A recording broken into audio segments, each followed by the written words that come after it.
Los pecados capitales. Los pecados o vicios capitales son aquellos a los que la naturaleza humana está principalmente inclinada. Es por eso muy importante para todo el que desee avanzar en la santidad aprender a detectar estas tendencias en su propio corazón y examinarse sobre estos pecados.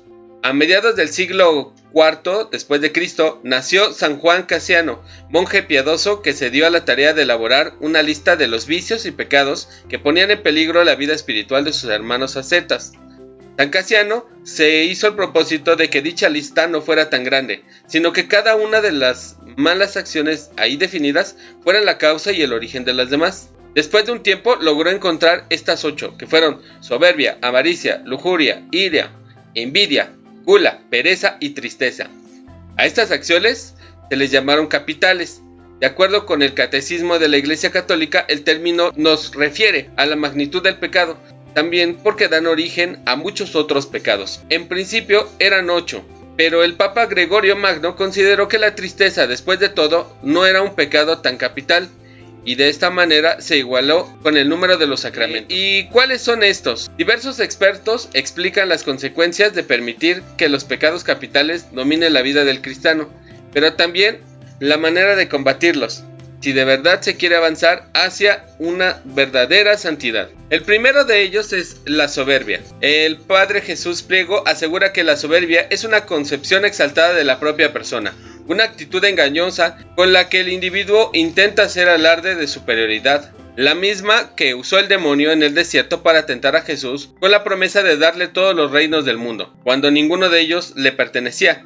Es decir que, en principio, el soberbio es un mentiroso. La virtud para vencerlo es la humildad, la virtud moral por la que el hombre reconoce que de sí mismo solo tiene la nada y el pecado. Todo es un don de Dios, de quien todos aprendemos y a quien se debe toda la gloria. El hombre humilde no aspira a la grandeza personal que el mundo admira porque ha descubierto que ser hijo de Dios es un valor muy superior. Va tras otros tesoros, no está en competencia, se ve a sí mismo y al prójimo ante Dios. Es así libre para estimar y dedicarse al amor y al servicio. La humildad no solo se opone al orgullo, sino también a la autoabyección, o sea, la autohumillación, en la que se deja de reconocer los dones de Dios y la responsabilidad de ejercerlos según su voluntad. La avaricia. El avaro, dice el Padre Francisco Crisanto, director de la Fundación San Felipe de Jesús, halla placer en acumular riquezas, pero en el fondo lo que tiene es miedo a quedarse sin sus cosas para cuando las necesite.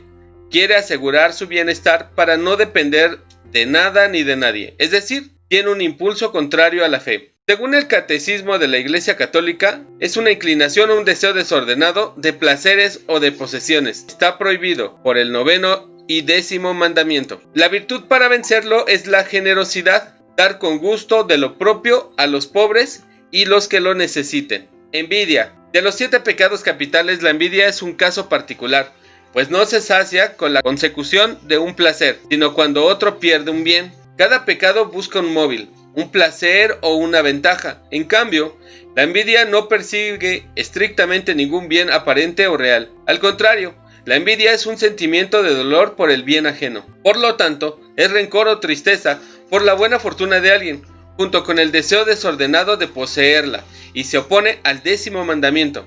La virtud para poderlo vencer es la caridad, la tercera y principal de las virtudes teologales. La caridad es el amor de Dios habitando en tu corazón. La ira es una emoción básica que los seres humanos aprendamos a regular durante nuestro desarrollo. No obstante, cuando una persona es incapaz de controlarla, no solo se daña a sí mismo, también a su entorno más cercano. El sentido emocional de desagrado y, generalmente, antagonismo, suscitado por el daño real o aparente, la ira puede llegar a ser pasional cuando las emociones se excitan fuertemente. La virtud que vamos a utilizar para vencer es la paciencia, sufrir con paz y serenidad todas las adversidades. Dicen Hechos de los Apóstoles: si buscas un ejemplo de paciencia, encontrarás el mejor de ellos en la cruz. 2 cosas son las que nos dan la medida de la paciencia: sufrir pacientemente grandes males o sufrir sin rehuirlos, males que podrían evitarse. Ahora bien, Cristo en la cruz sufrió grandes males y los soportó pacientemente, ya que en su pasión no profería amenazas, como cordero llevado al matadero, enmudecía y no abría la boca. Esto está en Hechos 8:32. Lujuria. Es un pecado que va despojando a los seres humanos de su capacidad de amar. La persona que practica actos lascivos se vuelve un ser ególatra, encerrado en sí mismo, incapaz de darse y de descubrir el amor de pareja, pues este sentimiento requiere don, entrega y participación. Dios bendijo al hombre y a la mujer con atracción mutua. Mientras ambos viven bajo el amor de Dios, sus corazones buscan el amor divino que es ordenado, buscando ante todo el bien del otro. El placer entonces es algo bueno, pero muy inferior. En comunión con Dios, se ama verdaderamente y se respeta a la persona como hijo o hija de Dios y no se le tiene como objeto de placer. Es el orden de Dios. Se puede reconocer la necesidad de la castidad para que el amor sea protegido. Es necesario entonces conocer y obedecer el sentido que Dios dio a la sexualidad. La virtud que vamos a utilizarlo para vencerlo es la castidad. Es la virtud que gobierna y modera el deseo del placer sexual según los principios de la fe y la razón. Por la castidad la persona adquiere dominio de su sexualidad y es capaz de integrarla en una sana personalidad, en la que el amor de Dios reina por sobre todo. Gula es el deseo desordenado por el placer, conectado con la comida o la bebida. Este deseo puede ser pecaminoso en varias formas. Por ejemplo, número 1, comer o beber en exceso más allá de lo que el cuerpo necesita. 2, cortejar el gusto por cierta clase de comida a sabiendas de que va a detrimento de la salud. 3, consentir el apetito por comidas o bebidas costosas, especialmente cuando una dieta lujosa está fuera del alcance económico. 4. Comer o beber vorazmente, dando más atención a la comida que a los que nos acompañan. 5. Consumir bebidas alcohólicas hasta el punto de perder control total de la razón. La intoxicación injustificada, que termina en una completa pérdida de la razón, es un pecado mortal. La virtud que vamos a utilizar para vencerla es la templanza, moderación en el comer y en el beber. Es una de las virtudes. Vence al pecado capital de gula. La virtud de la templanza conduce a evitar toda clase de excesos, el abuso de la comida, del alcohol, del tabaco y de las medicinas. Pereza. La pereza es el primer frente de la lucha espiritual de los cristianos, pues ese pecado esconde diversas faltas y muchas veces es casi imperceptible. Podemos camuflar la pereza de actividad o de lo que sea. La clave está en que quien no está cumpliendo lo que le toca hacer en ese momento es un perezoso, aunque haga 1000 cosas más. La virtud que vamos a utilizar para vencerlo es la diligencia. Combate a la pereza. Si la pereza es flojera y negligencia, entonces lo que tenemos que hacer es hacer algo bien. La diligencia es el esmero y el cuidado en ejecutar algo.